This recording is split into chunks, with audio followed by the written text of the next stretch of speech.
Okay, we're getting set up to go here. You can see I got the disc gang. That's on SCV number 3. I can raise and lower it. Those are on a rephasing cylinder. And you can also see how the load is suspended off of these front tires as well as the tandems throughout. And yes, each section is on a flex. Over here we have our true set tillage control. We're going to go to preset number 1, and you can see where we're running the discs, the shanks, and the baskets, so we can change that or change the parameters. Now up here on our second monitor we have SCVs. You'll notice they're auto. Of course, then our wings are on time because there's no auto in wings, and these will touch up.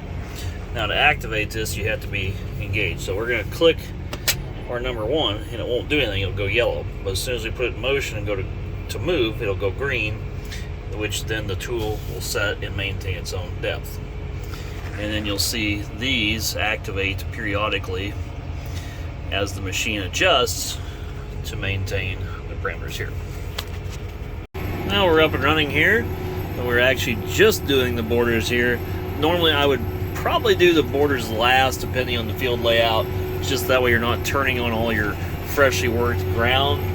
But in this particular situation we are actually going no-till with just doing some of these borders, kind of clean up some of these weeds along here and touch back some of this grass. This is following a pretty good sized creek, and the grass keeps coming out. There's really no need for grass here because there's plenty of grass on out into the timber to slow any erosion down. So it's farmable ground that we are paying tax on, and so you just as well farm it.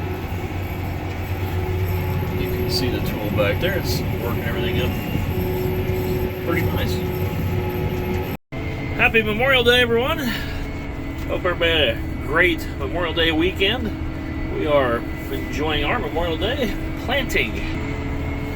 Planting is behind pace for our farm this year, as well as many other farmers in the area or across the Midwest. You can see the grass in the background. You can see just how windy it is every single day, and that it's warm. It tends to blow, and when it's not warm, it's because it's rained or just falling a rain. Our cycles are almost continuous. You'll have 3 days of heat and high winds combined, then it'll storm, and you'll have a day to 2 days of rain. Then you'll have 3 days of extremely cloudy and extremely cold below normal temps. Then it's heat right back up and right back to the same cycle. It's been doing it every 5 days since the first of the year. It's getting quite frustrating at this point, and we are behind our own farm. It's not unusual that we plant or finish up beans right around Memorial Day on a later, wetter year, but we do have a few more this year than we have had in the past. But again, it's not totally uncommon, but we would prefer to be done. We're out here going, and conditions are pretty good here, but around the hillside where it needs more seep tile, it is wetter. Our corn is up. It's looking pretty good.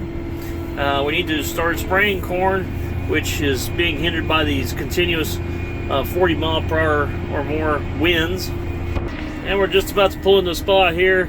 This is a narrow place between terrace where the intake's at, and it's just a wet spot in the field, just where the tile and all the water tends to concentrate. You can see it's just water.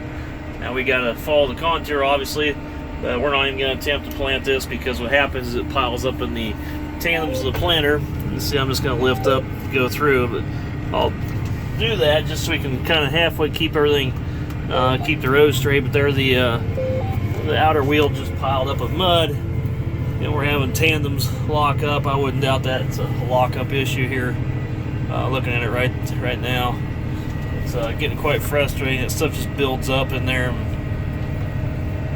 Oh boy, what a mess. Those sloughs do add up to some acres that are probably a loss at this point, and we'll probably go into the prevent plant. And not long after that clip was shot, here's a familiar sight from this year, the rolling thunder and lightning from the clouds that are coming in for another rainstorm. It's an important year to have good drainage tile on your farm. But while it was wet and rainy days, we had time to make some corn deliveries, with more grain needing to be delivered in the month of June. 6 o'clock in the evening, bright sun in the sky. It's still about midday. I love this time of year. A little bit past Memorial Day. I've been putting this video together over a series of different days. It's June 3rd today, and we're still planting beans. We're pretty well on the downhill run here. This is the last 30 acres to go. And there's more rain in the forecast, so I think everything will get rained in good. This farm definitely needs terraced and tiled. This was a farm we purchased in 2013, and it definitely needs to be improved. So we're dodging a few mud holes on this farm yet, but it's planting pretty well. So up here on the ridge, we're dry. You get out here through these seepy hillsides, and we're wet. And then we'll have the task of cleaning up equipment, which will be a chore this year because of all the mud that's wedged in everywhere. And right there's a good example of a hillside seep. In 2023, we'll be making some planter changes, nothing huge. The 2 planters we have will be kept, just a few modifications as to their intended purpose. As the years have passed, and as I've dove into a farming career, I just keep learning things and hope to continue to keep learning things. And one of the things that I've learned about is the way you set up a planter, and your timing, and the things that your planter can do. You guys will come along on the channel, hopefully, for all that information and more in the upcoming months. If you're curious or wondering what this particular planter is, this is a 1790-12-23 exact emerge. So it does have a capability of planting pretty quickly for its width. And this planter will continue to be on our operation. We bought this brand new. It's pretty low acres still, and we will be using it for many years to come, with a couple little slight modifications this winter to this one, but mainly we're going to really customize that 1765.